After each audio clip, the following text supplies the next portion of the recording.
Hey everybody, Christopher here with Metropolitan Real Estate and Property Management. Today I want to talk to you about the proper way to price your rental home. So when you think about pricing your rental home, that's a big factor in whether or not your investment's going to get you your maximum return or not.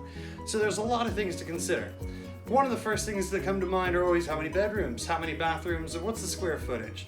But then you also want to look at the competition in the area, how many other houses are for rent around yours, and then also what upgrades does your house have that others might not, like a pool. Do you have granite countertops, recently remodeled, new carpet, that sort of thing. And then of course, location, location, location.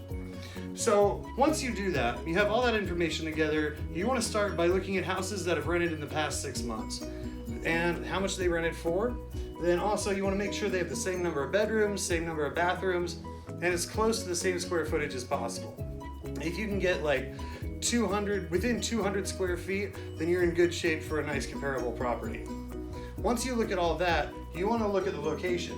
You want to start with your zip code, and in a lot of places, especially like Phoenix, there are different little boroughs and neighborhoods that came up. So being across the street to the south versus to the north could have a drastic effect on what neighborhood you're in, even if it's in the same zip code. So having a real knowledge of your area, your neighborhood, or all of Phoenix can definitely help you price your rental property.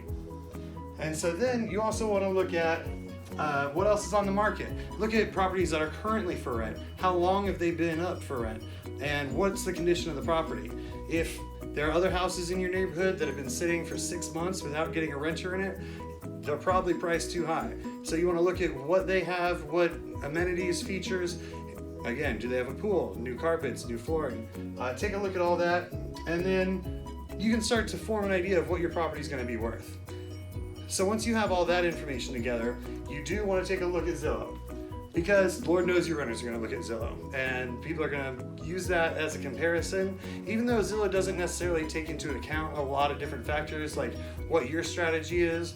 Say for example, you want to get your house rented fast, then you can lower the price a little bit. Let's say you want a really high quality tenant, you have a pool, you have a nice house, you just remodeled it, you can ask more for that. And a good quality tenant will come and pay more, but they may look at Zillow and ask you why yours is so much more, and you can be ready to explain to them why you picked the rent rate you did.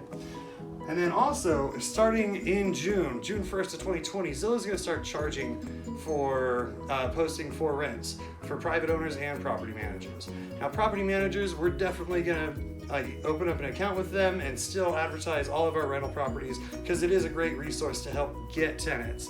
As individual homeowners, some people may or may not be able to afford that, but that's definitely something you'd want to ask your property manager before going with them if they're going to advertise and rent your property. So that's just one little part of getting a quality tenant, getting them fast, and getting them into your property to make sure you're maximizing your return on investment for that property. Now, feel free to give us a call anytime here at Metro. I'd love to hear from you. Shoot me an email, phone call, text, and let me know if you have any questions. All right, talk to you soon.